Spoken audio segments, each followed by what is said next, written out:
تو کسی گاؤں کی سیاست کو دیکھتے ہوئے پورے دنیا کی سیاست کو دیکھنا.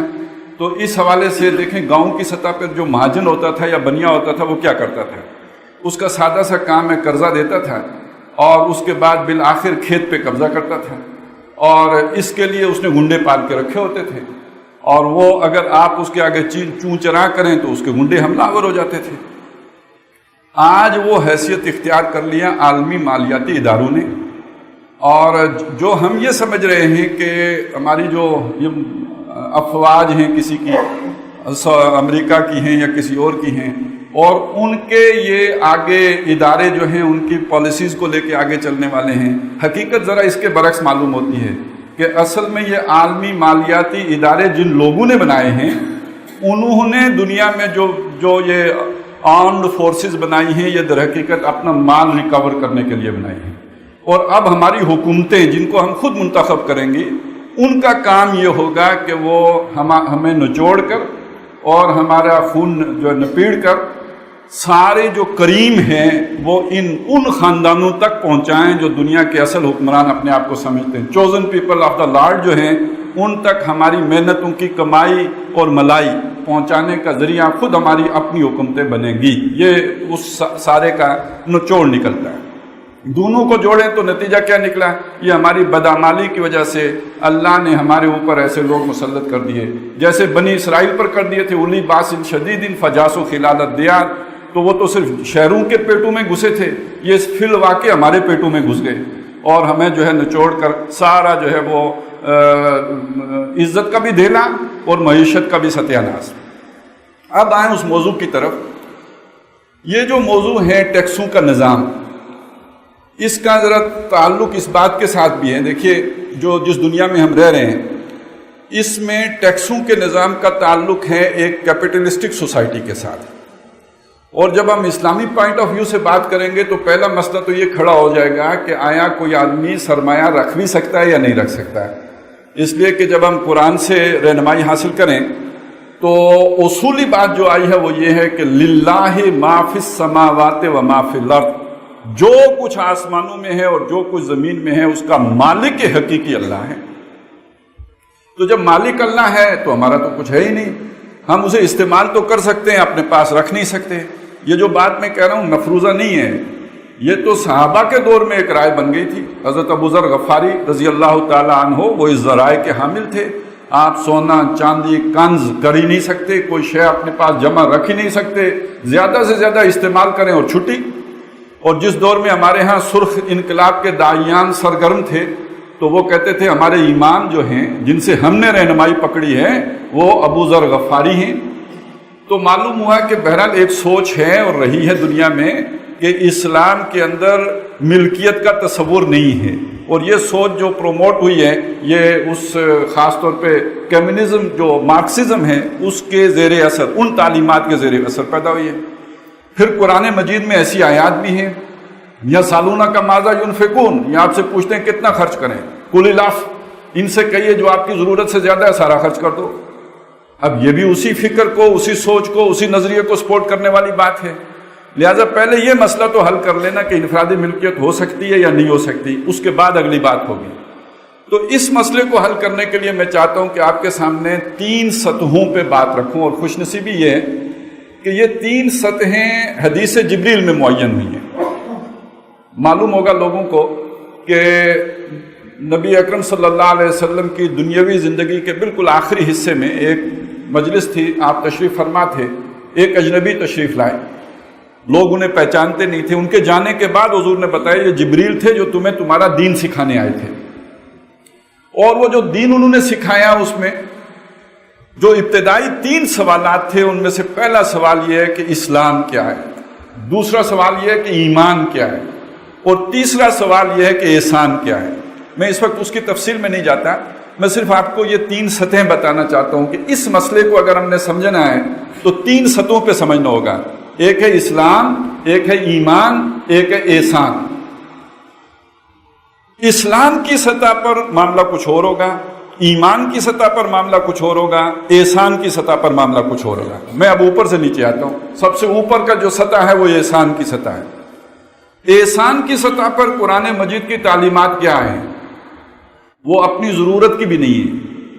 قرآن نے تو یہ بات کہی نا، جو تمہاری ضرورت سے زائد ہے وہ خرچ کر دو۔ احسان کیا ہے؟ یُؤْثِرُونَ عَلَىٰ أَنفُسِهِمْ وَلَوْ كَانَ بِهِمْ خَصَاصَةٌ، اپنے اوپر دوسرے کو ترجیح دیتے ہیں خواہ خود ضرورت مند ہی کیوں نہ ہوں۔ میں بھی بھوکا ہوں، آپ بھی بھوکے ہیں، میرے پاس ایک روٹی ہے، آپ کے پاس کوئی نہیں ہے، میں بھوکا رہتا ہوں، وہ ایک روٹی آپ کو دے دیتا ہوں۔ یہ سب سے اونچے لیول کا ایثار ہوگا۔ اس سے کم تر کیا ہے؟ میرے پاس 2 روٹیاں ہیں، آپ کے پاس کوئی بھی نہیں ہے، ان 2 میں سے ایک وہ ہے کہ جو چپڑی ہوئی ہے اور دوسری وہ ہے جو سوکھی ہے، میں سوکھی خود رکھ لیتا ہوں، چپڑی آپ کو دے دیتا ہوں۔ یہ بھی احسان ہے، لیکن اس احسان سے کم تر درجے کا ہے۔ اور یہ جو ہے یہ وہ سطح ہے، یُؤْثِرُونَ عَلَىٰ أَنفُسِهِمْ۔ اسی کی مثال ہے وہ کہ مرتے وقت ایک آدمی پیاس کی شدت سے بلک رہا ہے، پانی پانی کر رہا ہے، اور جب پانی اس کے لبوں کے پاس آتا ہے تو اس کے بھائی کی آواز اس کے کانوں میں پڑتی ہے، وہ کہتا ہے مجھے چھوڑو، میرے بھائی کو پانی پلا۔ اور وہاں پہنچتا ہے تو وہ کہیں اور سے آواز آ جاتی ہے، وہ کہتا ہے مجھے چھوڑو، اس کو پانی پلا دو۔ اب جب وہ پانی پلانے اس کے پاس پہنچتا ہے تو وہ مر چکا ہوتا ہے، پہلے دوسرے کے پاس واپس آتا ہے تو یہ بھی جانے آفرین کے سپرد کر چکا ہوتا ہے، اور جب تیسرے کے پاس آتا ہے تو وہ بھی شہید ہو چکا ہوتا ہے۔ تینوں بغیر پانی پیے دنیا سے چلے جاتے ہیں۔ یہ ہے اسلام نے وہ جو ہائیسٹ لیول رکھا ہے احسان کا، اور جس کو کہیں ہم کہ یہ چاہتا ہے مسلمان سوسائٹی ایسے لوگوں پر مشتمل ہو کہ جن کے اندر یہ جذبہ ہو۔ یہ کوئی ایک مقام نہیں ہے، قرآن مجید کی بنیادی تعلیمات یہ ہیں۔ سورہ بلد آپ پڑھیے، وہاں پر یہ بات اور کھول کے بیان کی گئی ہے۔ ہم نے انسان کو یہ دیا وہ دیا، الم نجعل لہ عینین ولسانا وشفتین وہدیناہ النجدین فلاقتحم العقبہ۔ ہم نے آنکھیں دی، زبان دی، ہونٹ دیے، انہی سے تو کمائی کرتے ہیں، لیکن یہ انسان ان ساری نعمتوں کے بدلے میں ایک گھاٹی کو عبور نہیں کر سکا، ایک بیریئر کراس نہیں کر سکا، ایک رکاوٹ عبور نہیں کر سکا۔ وما ادراک ما العقبہ، اور تمہیں کیا معلوم وہ بیریئر کیا ہے؟ فک رقبۃ، گردن کا چھڑانا ہے۔ او اطعام فی یوم ذی مسغبۃ، یا کھانا کھلانا ہے اس دن جب اپنے پیٹ کے لالے پڑے ہوں۔ وہی بات ہوئی نا، خود بھوکے ہیں، اپنا کھانا دوسرے کو دے دینا۔ یتیما ذا مقربۃ او مسکینا ذا متربۃ ثم کان من الذین آمنوا وتواصوا بالصبر وتواصوا بالمرحمۃ۔ ایمان کو بھی بعد میں لایا ہے، اس انسانی ہمدردی کو پہلے لے کر آئے ہیں۔ یہ تو ٹاپ موسٹ لیول ہے، اور میرا خیال یہ، ہو سکتا ہے میں غلط ہوں، اور اگر میں غلط ہوں تو اللہ کا شکر ہے کہ میں غلط ہوں، لیکن اس وقت میرا خیال یہ ہے کہ ہم مسلمان یہ سوسائٹی تو قائم کر ہی نہیں سکتے۔ یہ محمد الرسول اللہ کی تربیت کا نتیجہ تھا۔ آج تو یہ ناممکنات میں سے ہے، یہ خیالی جنت ہے، بن جائے تو جنت سے بھی اونچی بات ہے، لیکن اس وقت یہ ایک یوٹوپیا سے زیادہ اس کی اہمیت نہیں ہے، لیکن یہ کہ ہدف کے طور پر تو سامنے رہنی چاہیے نا۔ چلیں یہ نہ ہو کہ اپنے پیٹ پر پتھر باندھ کر دوسرے کو کھلا دوں، یہ تو ہو کہ چپڑی دوسرے کو دے دوں، روکھی خود کھا لوں، یہ بھی لیول اچیو کر لیں تو بہت بڑی بات ہوگی، لیکن وہ آئیڈیل کے طور پر سامنے تو رہنا چاہیے۔ اس سے نچلا درجہ آئے گا ایمان کا درجہ۔ ایمان کا درجہ کیا ہے؟ ایمان کا درجہ یہ ہے کہ اپنی ضرورت پوری کرو۔ تصور یہ ہے، سامنے رکھیں کہ جو آپ کے پاس آیا ہے یہ امتحان کے لیے آیا ہے۔ جو آپ کا مال و دولت ہے، سونے چاندی کی صورت میں ہے، اسباب کی صورت میں ہے، جو بھی کچھ ملکیت میں ہے آپ کی جو صلاحیتیں، جو کچھ بھی ہے آپ کے پاس، یہ بطور امتحان کے لِيَبْلُوَكُمْ فِي مَا آتَاكُمْ، تاکہ اللہ تمہارا امتحان لے اس میں جو اس نے تمہیں عطا کیا ہے، جو تمہیں دے کے رکھا ہوا ہے، جو نعمتیں اس نے تمہیں دی، اسی میں تمہارا امتحان ہے۔ اس میں سے میرا حق کتنا ہے؟ ملا تو امتحان کے لیے ہے، میرا حق ہے بھی یا نہیں ہے؟ میرا حق صرف اتنا ہے کہ میں اپنی ضرورت پوری کروں، جو اضافی ہے وہ اس تک پہنچا دوں کہ جس کی ضرورت میرے پاس آ گئی۔ میرا کیا امتحان ہے؟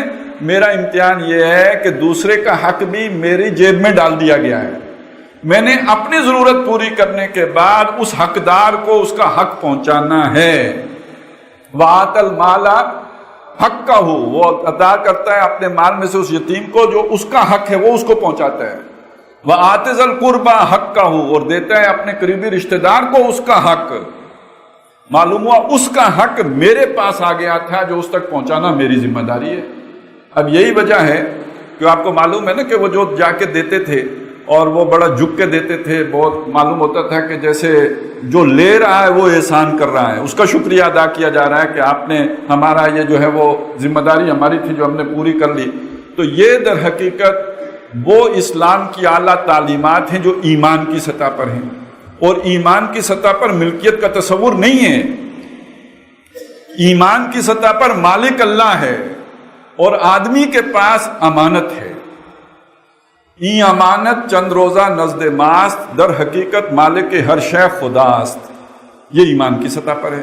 یہاں پر آ کے گویا میں اپنے آپ کو مالک نہیں سمجھ رہا، جو کچھ بھی میرے پاس ہے مالک اللہ ہے، اور جو میرے پاس آیا میں اپنی ضرورت کے مطابق استعمال کرنے کے بعد مکلف ہوں، اس بات کا جواب دہ ہوں. مجھ سے پوچھا جائے گا اور مجھے مکلف بنایا گیا ہے اس بات کا کہ میں وہ اس تک پہنچاؤں کہ جس کا حق میرے پاس آ گیا. یہ میری ذمہ داری ہے اور اس کے بارے میں مجھ سے پوچھا جائے گا. وہ ساری احادیث یہاں پہ لے آئیں. وہ شخص مومن نہیں کہ جس نے خود پیٹ بھر کے کھایا ہو اور اس کا پڑوسی بھوکا سویا ہو. اور ان احادیث کی تعلیم دینے کی ضرورت ہے. ان قریب وہ دن آنے والے ہیں. اب بھوکا کوئی نہیں سوتا، لیکن کچھ دنوں کے بعد یہ دن آنے والے ہیں. لہٰذا یہ تعلیمات بھی اب معاشرے میں عام کرنے کی ضرورت ہے، اور یہ ہم سب کی ضرورت بنے گی. اور یہ تعلیمات اگر عام نہ ہوئی تو پیشن گوئی سن لیجئے، پیٹ کٹیں گے. جب بندہ بھوکا ہوتا ہے تو اس سے زیادہ جو ہے وہ جسے کہتے ہیں نا حیوانیت اور کہیں نہیں آ سکتی، درندگی کو کہیں نہیں آ سکتی. اور بھوک سے بچے بلک رہے ہوں تو اتنی وحشت کسی پر اور کسی طرح سے نہیں آ سکتی. پیٹ پھاڑے جائیں گے اور گھروں سے تھیلے اچکے جائیں گے، اور کوئی کھائے آٹا اور دوسرے کا بیٹا جو ہے وہ بلک رہا ہو، یہ زیادہ دیر کوئی نہیں برداشت کرنے والا. اور ایک بڑا فساد عظیم برپا ہو جائے گا اس کے نتیجے میں، اگر معاشی سطح پر ہم نے یہ تعلیمات عام نہ کی. یہ محمد الرسول اللہ صلی اللہ علیہ وسلم نے جو سکھایا اور ایمان نے ہمیں جو دیا، اس کا یہ لازمی تقاضا ہے کہ ہم اس وقت اس چیز کو مینیج کرنے کے لیے ان چیزوں کو عام کریں. اکیلے نہ کھاؤ، پڑوسی کو بھی کھلاؤ، اور اگر اس کو نہ کھلایا پیٹ پھاڑے گا تمہارا. چوری نہیں کرے گا، ڈاکہ مارے گا. اور اب ڈاکہ مارنا کوئی مشکل بھی نہیں ہے. اور اب وہ پہلے وقتوں میں تو بڑا مشکل ہوتا تھا. آپ کو طاقت چاہیے، جسم چاہیے، جان چاہیے، ہمت چاہیے، جرت چاہیے. اب تو 2 گولیاں چاہیے، سیسا پل جو ہے وہ آپ کے پیٹ میں سر میں اتار دے گا اور اللہ اللہ خیر سنا. تو یہ تعلیمات بھی اہم بھی ہیں اور عام کرنے کی ضرورت بھی ہے کہ خود ہی پیٹ نہیں بھرنا، دوسرے تک پہنچانا ہے. تم مالک نہیں ہو، مالک اللہ ہے. اور اللہ نے پوچھنا بھی ہے کہ جو چیز میں نے تمہیں دی تھی اس میں سے تم نے کیا کیا، اسراف کیا، تبذیر کی، یا اپنی ضرورت بقدر ضرورت پوری کرنے کے بعد باقی حقدار تک پہنچایا یا نہیں. آپ کو پتہ ہے نا جو آخرت میں 5 سوال ہونے ان میں سے 2 سوال اس چیز کے بارے میں ہیں. مال کمایا کہاں سے ہے، مال خرچ کہاں کیا ہے. اور اگر یہ مال ہمارا ہوتا تو اللہ کیوں پوچھتا؟ ہمارا نہیں ہے، مالک اللہ ہے. اس نے ہمارے پاس امانت تن چھوڑا ہے، اپنی ضرورت پر خرچ کرنے کا اختیار دیا ہے. بلا ضرورت خرچ کریں گے یہ اسراف ہے، تبذیر ہے اور شیطنت ہے. ان المبذرین کانوا اخوان الشیاطین وکان الشیطان لربہ کفورا. یہ شیطنت ہوگی پھر، اور اس کے بارے میں پوچھا جائے گا کہ خرچ کہاں کیا، اسراف و تبذیر میں کیا یا حقدار تک پہنچایا. یہ دوسری سطح آ گئی. اب آئیں تیسری سطح پر، اور یہ قانون کی سطح ہے، یہ اسلام کی سطح ہے. جب اس سطح پر آئیں گے تو آپ مالک کہلائیں گے. یہ میرا مال ہے، یہ میرا گھر ہے، یہ میرا پیسہ ہے، یہ میرا کاروبار ہے، میں اس کا مالک ہوں، اور آپ کے یہ حق کے ملکیت تسلیم کیا جائے گا. یہاں کوئی وہ تعلیمات نہیں ہے، وہ سوچ نہیں ہے کہ جو مارکسزم میں ہے، جو کمیونسٹ جو سوسائٹی میں ہے، یہ سوچ نہیں ہے. ملکیت کا پورا اختیار ہے. اچھا، نہ صرف ملکیت کا اختیار ہے، ایک بات اور بھی، کیونکہ اب یہ چیزیں اصل میں میرے ذہن میں آیا کیوں یہ موضوع، میں نے کچھ ایسی پوسٹیں دیکھی ہیں جس میں ان احادیث کا ذکر ہے جس میں ٹیکس لگانے والے حکمران کو بہت مطعون کیا گیا ہے، جہنمی بتایا گیا ہے. ایسی احادیث ہیں، لیکن یہ کہ وہ بلا ضرورت ٹیکس لگانے کی بات ہے. ضرورت دائی ہو تو اب چھوٹ ہے، اسلام میں ٹیکس لگے ہیں، اور میں وہ ذرا تھوڑی سی تفصیل بھی آپ کے سامنے رکھ دوں گا. تو بہرحال جو بات ہو رہی تھی وہ یہ کہ اسلام کی سطح پر، قانون کی سطح پر آ کر آپ مالک بنیں گے، آپ کی چیز ہوگی، بلکہ اس سے آگے آپ کاروبار جو کریں گے تو صرف ایک بات پیش نظر رہے کہ سرمایہ کو نہیں پیدا کرے گا. وہ حرام ہے، وہ سود خوری ہے. اس میں وہ بھی جمع کر لیں کہ چانس، محض چانس، اگرچہ کہ کاروبار میں بھی چانس تو ہوتا ہی ہے، لیکن یہ کہ محض چانس سے پیسہ نہیں کمائیں گے. یہ جوا اور سٹا در حقیقت محض چانس ہے، اس میں کوئی محنت نہیں ہے، کوئی پلاننگ نہیں ہے، کوئی منصوبہ نہیں ہے، صرف قسمت کا کھیل ہے. تو جوا حرام، سٹا حرام، اسی طرح سود حرام جس میں نہ کوئی رسک ہے نہ کوئی محنت ہے، صرف سرمایہ کو پیدا کر رہا ہے. تو یہ چیزیں تو منع کر دیں. اب باقی جو کاروبار ہے وہ آپ کے لیے شراکت کا راستہ بھی کھلا ہوگا. کمپنیز بنائیں اور مل کے کاروبار کریں، پارٹنرشپ پہ کاروبار کریں. مزاربت ایک صورت ہے. مزاربت یہ ہے کہ ایک آدمی جو ہے وہ محنت کر رہا ہے، دوسرا آدمی سرمایہ لگا رہا ہے، اور اس میں اصول یہ ہے کہ اگر نقصان ہو گیا، یہ وہ والی مزاربت نہیں ہے جو آپ کے ساتھ ہوئی ہے، اس کو تو اب لوگ 420 کے معنی میں لیتے ہیں، تو اس سے معاف رکھیے. تو جو اصل اسلامی تعلیمات ہیں اس کی روشنی میں اب ایک اچھی شے بھی بدنام ہو جاتی ہے تو اسے کیا کریں. تو مزاربت جو ہے وہ یہ شے کہ ایک آدمی نے سرمایہ لگایا، دوسرے نے جو ہے محنت کی، اور اگر نقصان ہو گیا تو سرمایہ والے کا سرمایہ ڈوبا، محنت والے کی محنت ڈوبی. اس پہ کوئی چٹی نہیں پڑی، اس پر کوئی تاوان نہیں پڑا کہ اب تم اس کا نقصان کا بھی ازالہ کرو. یہ ہے مزاربت. تو اس میں رکھا ہے آزاد معاملہ. اور تھوڑی سی اگر مجھے آپ اجازت دیں تو میں اگر یہ بھی کہہ دوں نا کہ اس سطح پر آ کے اسلام میں ایک مکمل کیپٹلسٹک سوسائٹی کے سارے صفات پائی جاتی ہیں، تو اگر وہ سود والے کو چھوڑ دیں، سٹے والے کو چھوڑ دیں، باقی کاروباری سطح پر وہ ساری چیزیں پائی جاتی ہیں.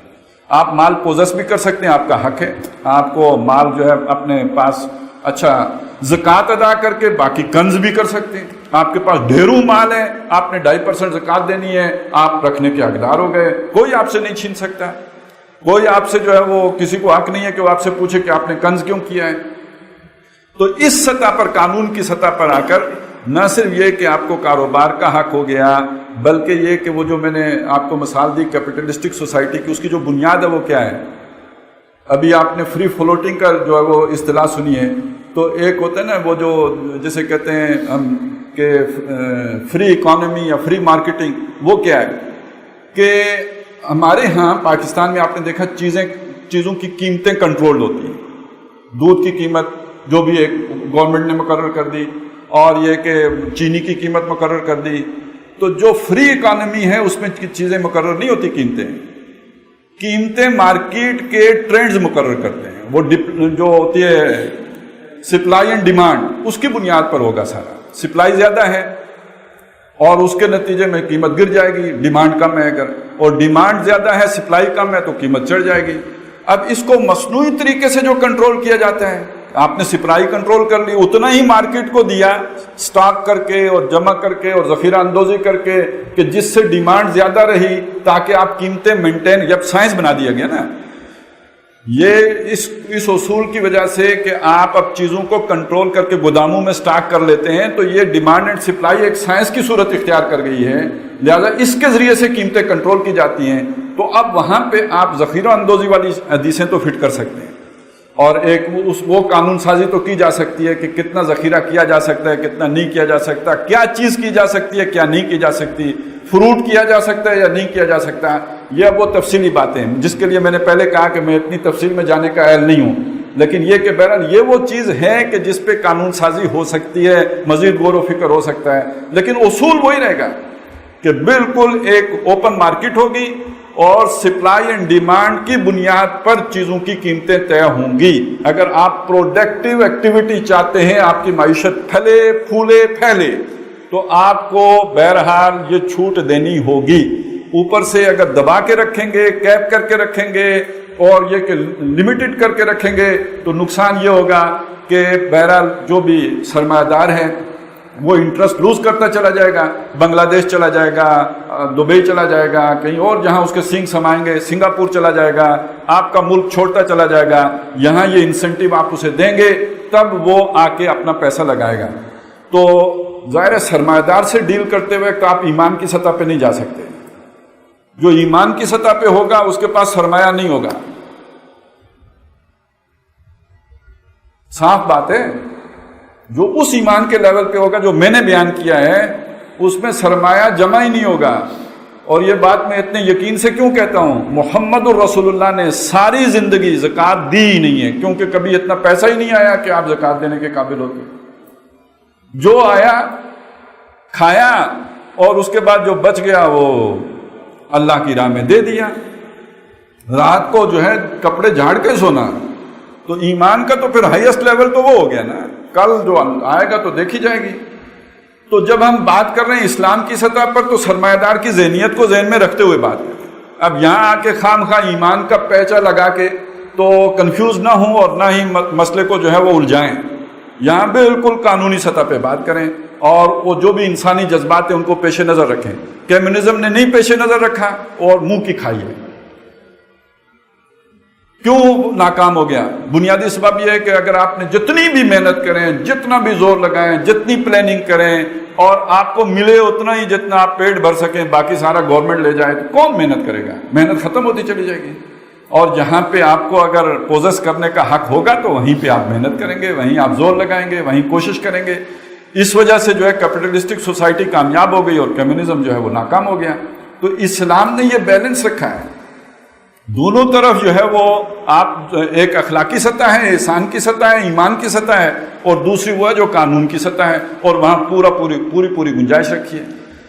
اس سے آگے ایک اور بڑا مسئلہ ہوتا ہے ہمارے ہاں۔ آپ کو پتہ ہے کہ جب بھٹو صاحب کا دور آیا تو اس میں یہ ایسے قوانین بن گئے ہیں کہ اب آپ یہ جو ہوتے ہیں نا کام چور قسم کے ملازمین، ان کو نکال بھی نہیں سکتے، ان کی یونینیں بن گئی ہیں تو وہ جا کے آپ نے کسی کو کام چوری کی وجہ سے نکالا، وہ جا کے عدالت سے اسٹے لے آیا، پھر نئی سے نئی ہڑتالیں ہیں، بکواسیں ہیں، اور اس سب کا نتیجہ یہ نکلا کہ پٹھا بیٹھتا چلا گیا۔ یہ کوئی آج کی کہانی تو نہیں ہے نا، یہ تو کب سے یہ کہانی چلی جا رہی ہے۔ تو یہاں پہ بھی وہ جو ہائر اینڈ فائر کا اصول ہے وہ بھی اسی طرح اپلائی کرے گا۔ آپ نے رکھا ہے، آپ جب چاہیں نکال دیں۔ ہاں، ریاست کی سطح پہ سوشل سیکورٹی ہوگی، جو بے روزگار ہوا ہے اس کو ایک منیمم لیول پر ریاست کی طرف سے وظیفہ ملنا شروع ہو جائے گا۔ برطانیہ میں ملتا ہے، اسکینڈینیوین کنٹریز میں ملتا ہے، امریکی زیادہ بنیے قسم کے ہیں، وہ اس معاملے میں وہ بہت کنجوس ہیں، لیکن یہ کہ بہرحال دنیا یہاں تک گئی ہے، اور اس میں بھی اسلام نے ایک بیلنس رکھا ہے، وہ بھی یہاں ضروری ہوگا، اور جو اس وقت مغربی ممالک میں نہیں ہے۔ وہاں جو وظیفہ بھی ملتا ہے سوشل سیکورٹی کے نام پر، وہ بھی بڑے اعزاز کے ساتھ اور بڑے اکرام کے ساتھ اور بڑی عزت کے ساتھ اور بڑے جو ہے اس کو مقام و مرتبہ فضیلت دے کے ملتا ہے۔ اسلام نے یہاں پہ جو تعلیمات دی ہیں اللہ کے نبی صلی اللہ علیہ وسلم نے، کہ دیکھیے چھوٹی چھوٹی باتیں ہیں لیکن ان کے اندر کتنی حکمت بھری ہوئی ہے، کہ لینے والے ہاتھ سے دینے والا ہاتھ بہتر ہوتا ہے، اوپر والا ہاتھ نیچے والے ہاتھ سے اچھا ہوتا ہے۔ یہ لوگوں کے ہاتھوں کی میل ہے، تو گویا لینے والا، وظیفہ کھانے والا، گورنمنٹ سے سوشل سیکورٹی لینے والا، وہ یہ سمجھے میں میل کھا رہا ہوں، میں لوگوں کے ہاتھوں کا جو ہے وہ جو اترن ہے وہ استعمال کر رہا ہوں، تو اس کے اندر جو ہے وہ موٹیویشن رہے گی کہ میں اس گندگی سے اپنے آپ کو نکالوں، وہ محنت کی طرف آئے گا۔ وہ اگر نہ بیٹھ کے اور کچھ بھی نہ ہو تو کہے میری جو ہے گھٹنے میں درد ہے جی، میں تو کام نہیں کر سکتا، جا کے ہمارا معاشرہ ہو تو ڈاکٹر کو آدھے پیسے دے کے سرٹیفکیٹ لے کے آ جائے گا، اللہ خیر صلی اللہ کہ یہ انفٹ ہے، اور ساری زندگی بیٹھ کے کھاتا رہے گا۔ ہمارے لوگ تو برطانیہ جاتے ہیں، ادھر جا کے انفٹ سٹیزن شپ لیتے ہیں، پھر انفٹ ہو کے آ جاتے ہیں اور بیٹھ کے کھاتے رہتے ہیں، اللہ خیر صلی اللہ۔ تو ایسے ماحول میں بہرحال یہ ساری چیزیں جو اس کو بیلنس کر دیتی ہیں کہ تم لوگوں کے ہاتھوں کا میل کھا رہے ہو، اور زکوٰۃ جب اس نے دے دی تو اس سے وہ ایک سوشل سیکورٹی کا نظام بن جائے گا۔ تو مزدور کو رکھنا، اس کو نکالنا، یہ سرمایہ دار یا جو بھی سرمایہ کار کہیں، یہ اس کے اختیار میں ہے، اس میں بھی حکومت کی کوئی مداخلت نہیں ہونی چاہیے۔ اس اعتبار سے بالکل جو ایک کیپٹلسٹک سوسائٹی کے نارمز ہیں، جو ان کے ہاں جو چیزیں ہوتی ہیں، وہی ایک اسلامی معاشرے کے اندر بھی اس کی ساری سہولتیں، بنیادیں موجود ہیں۔ اب آئیں ٹیکس کی طرف۔ ٹیکسوں کے جو دنیا میں نظام ہیں وہ دو طرح کے ہیں۔ ایک نظام وہ ہے کہ جس میں آپ کسی کی ایک فکس کر دیتے ہیں مالیت، اس مالیت کے اوپر ٹیکس لیتے ہیں، اور ایک نظام یہ ہے کہ آپ انکم کے اوپر، کہ اس سال آپ کی انکم کتنی ہوئی ہے اس کے اوپر ٹیکس لیتے ہیں۔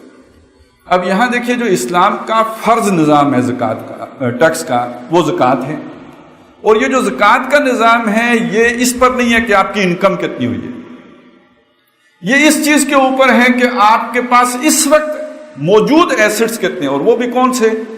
جو آپ کے جسے کہتے ہیں ہماری اصطلاح میں اموال ظاہرہ. یہ دو قسم کے اموال ہیں، ایک اموال باطنہ ہے، ایک اموال ظاہرہ ہے. اموال باطنہ وہ ہیں کہ جو آپ نے کوئی پیسے رکھے ہوئے ہیں گھر میں. آج کل وہ بات چل رہی ہے کہ جی موٹے موٹے نوٹ گھر سے نکالو، کسی بھی وقت حکومت جو ہے نا 5000 نوٹ ختم کر دے گی تو آپ کا دھڑن تخت ہو جائے گا. ساری جو اندر چھپا کے رکھیں باہر نکالنے پڑیں گے. تو چھوٹے چھوٹے لوگ نوٹ رکھو. وہ برق ایک افواہ پھیلتی ہے، لوگ پریشان ہو جاتے ہیں جنہوں نے نوٹ گھروں میں رکھے ہوئے ہیں. بینکوں میں نہیں رکھے ہوئے، گھروں میں رکھے ہوئے ہیں. تو یہ وہ چیزیں جو پوشیدہ ہیں، پنہا ہیں، کسی کو کیا معلوم کسی کے گھر میں کتنے پیسے ہیں. ہاں، ایک صبح کو حکومت کہے کہ 5 دن کے بعد ساری کرنسی تبدیل ہو جائے گی، پھر جو کچھ گھروں میں ہوگا سارا نکل کے باہر آئے گا. لیکن یہ کہ وگرنہ یہ گھروں میں رکھے کا رکھا رہے گا. یہ وہ چیز مال ہے جو گھر کے اندر چھپا ہوا ہے، پنہا ہے، پوشیدہ ہے. کسی نے تکیے میں گھسیڑا ہے، کسی نے الماری میں ڈالا ہے. تو یہ مال اموال باطنہ ہے. ایک مال وہ ہے جو ظاہر ہے. آپ کا جو کوئی کارخانہ ہے کاٹن کا ہے، اس میں روئی پڑی ہے، یا وہ دھاگا بن گیا ہے، یا دھاگے سے کپڑا بن گیا ہے، تو خواہ وہ تیار حالت میں ہو یا خام حالت میں ہو، وہ مال ہے. جو آپ کے اسی طرح کاروبار میں جو بھی چیز لگی ہوئی ہے، جو سامنے دکان ہے تو اس پہ جتنا سامان موجود ہے، یہ اموال ظاہرہ ہیں. اب دیکھیے، یہ اموال ظاہرہ کے اوپر زکوٰۃ لینا حکومت کا حق ہے، وہ زکوٰۃ لے، اور شہری پر فرض ہے کہ وہ یہ زکوٰۃ دے، اور یہ عبادت ہے. اب یہ ذرا اس انسینٹیو کو دیکھیے نا، کہ آپ جب یہ کرتے ہیں تو کیا کرتے ہیں؟ اپنے مال کو پاک کرتے ہیں. آپ یہ کرتے ہیں تو آپ کے مال میں اللہ برکت ڈالتا ہے. تو ایک مسلمان معاشرے کے اندر جب اسے یہ انسینٹیو مل جائے گا تو وہ تو خود سے زکوٰۃ دینے کے لیے ہر وقت تیار ہوگا کہ کب وہ تحصیلدار آتا ہے تاکہ یہ میں حساب ہو اور میرا مال پاک ہو جائے، اور مجھے یہ کہ اس میں اللہ برکت عطا کر دے. تو اس کے اندر وہ کوئی ایسی کیفیت نہیں ہوتی کہ وہ جیسے تاوان سمجھا جائے، جیسے چٹی سمجھی جائے، جیسے آفت اور مصیبت سمجھا جائے، بلکہ یہ کہ انسان خود سے دینے کے لیے تیار ہوگا. آت المال علی حبہ، اس کی محبت کے باوجود اللہ کا حق سمجھتے ہوئے وہ اسے ادا کرنے کے لیے تیار ہوگا. اور یہ جو مال ہے اس کے اوپر جو 2.5% حکومت لے لے گی. اس کے بعد جو اموال باطنہ ہیں، اموال باطنوں کے اوپر زکوٰۃ دینا اس آدمی پر فرض ہے، از خود دے گا، حکومت نہیں لے گی. اب اس کی مرضی ہے حکومت کو دے دے، اور اس کی مرضی ہے کہ اپنے جو بھی اس کے پوس پڑوس میں اگر کوئی غریب غربا ہوں ان کو دے دے. اصول کیا ہوگا؟ ایک صاحب ہے صاحب نصاب، وہ 7.5 تولے والا ہو یا 52 تولے چاندی والا ہو یا اونٹوں والا ہو یا گایوں والا ہو، جو بھی ہے وہ صاحب نصاب ہے. جو صاحب نصاب ہے اس سے زکوٰۃ لی جائے گی، اور جو صاحب نصاب نہیں ہے اس کو دی جائے گی. موٹا سا اصول ہے، صاحب نصاب سے لو اور جو صاحب نصاب نہیں ہے اس کو دو. اور یہ جو اموال باطنہ کی زکوٰۃ ہے، یہ وہ شخص چاہے تو حکومت کو دے دے، چاہے تو اپنے جو بھی عزیز و اقارب یا جاننے والے ان پر خرچ کر دے. یہی وہ زکوٰۃ تھی جس کو لے کر لوگ گھومتے تھے مدینے میں، اور وہ ان کو دینے والا کوئی نہیں، لینے والا کوئی نہیں ملتا تھا، اس لیے کہ خوشحالی بہت آ گئی تھی. تو یہ جو بھی آپ کی اسلامی حکومت ہے، اس کی جو بھی ٹیکس کلیکشن ہے یا ریونیو ہے، جو اس کے اخراجات ہیں جو ریاست اس نے چلانی ہے، اس کے لیے ایک مد ہے. یہ ایک مد ہے. اس کے بعد اس سے آگے جو مدات ہیں، اب دیکھیے ہمارے ہاں یہ جو سیلز ٹیکس ہیں یا انکم ٹیکس ہے، اس میں ایک پرابلم آ جاتی ہے سب سے بڑی. کوئی آدمی انکم ٹیکس دینا بھی چاہے تو سب سے بڑا مسئلہ یہ بن جاتا ہے کہ اس کا حساب کتاب. وہ ادھر تو جا کے آپ کہیں گے میں دے دوں گا، مگر یہ کہ وہ آپ سے حساب کتاب مانگیں گے، سارے واؤچر مانگیں گے، سارے جو آپ کے بل ہیں وہ مانگیں گے، آپ کے خرچے مانگیں گے، اور اتنا پورا کباڑ خانہ جو ہے آپ کیسے بنائیں گے، اس کے لیے آپ اکاؤنٹنٹ رکھیں گے، ایک نیا خرچہ کھل جائے گا. اتنا ٹیکس نہیں بنے گا جتنی تنخواہیں دینی پڑ جائیں گی. ٹیکس چوری پر بندہ اس لیے بھی تو مجبور ہوتا ہے. تو اس کی اگر کوئی ایسی تقسیم کر لی جائے کہ جو کمپنیاں ہیں، جو بڑے بڑے ادارے ہیں، لمیٹڈ کمپنیاں ہیں، جہاں پارٹنرشپ ہوتی ہے، جہاں شیئرز ہوتے ہیں، وہاں تو انہوں نے حساب تو ویسے ہی رکھنا ہے. ان کے کاروبار بھی بڑے ہیں، وہ ان کو مینیج بھی کر سکتے ہیں، ان کا تو آپ رکھ لیں انکم ٹیکس. لیکن جو چھوٹے کاروباری طبقات ہیں، جیسے دکاندار ہے یا کسی کوئی سبزی فروش ہے، اس کے اوپر انکم ٹیکس نہیں ہونا چاہیے.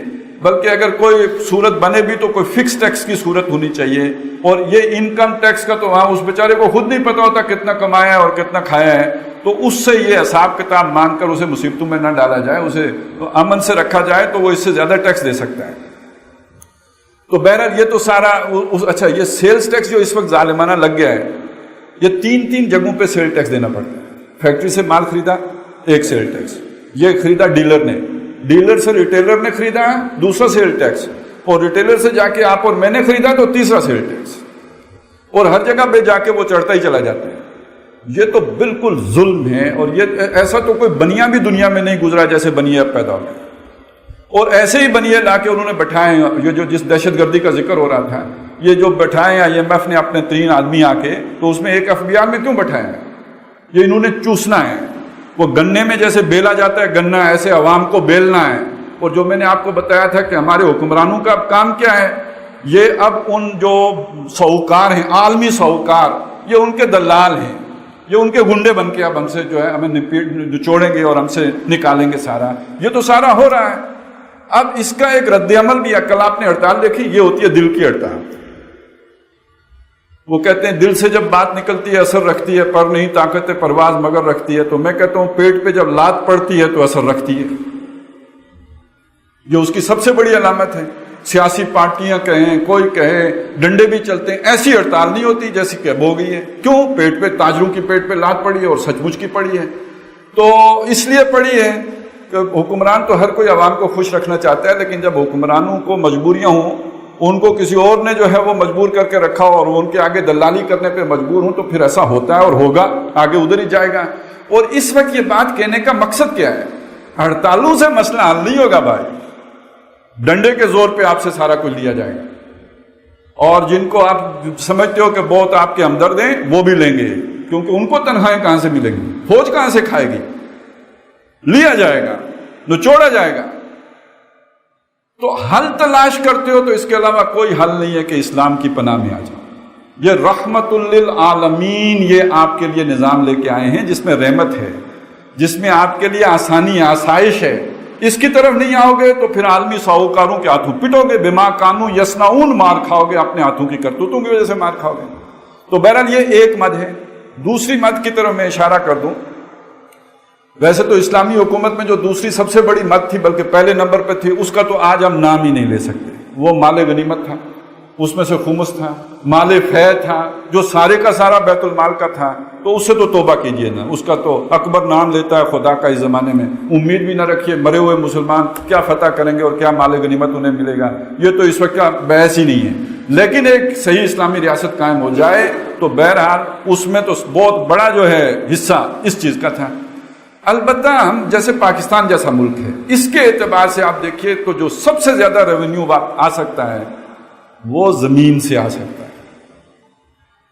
اب زمین کے بارے میں جان لیجئے, میں وقت میرا پہلے ہی کافی ہو گیا, لیکن یہ بہت اہم نقطہ ہے جو میں آپ کے سامنے رکھنا چاہتا ہوں. زمین کے بارے میں یہ جان لیجئے کہ ہندوستان کے بارے میں یہ بات طے تھی علماء میں, اور خاص طور پہ حنفی علماء میں.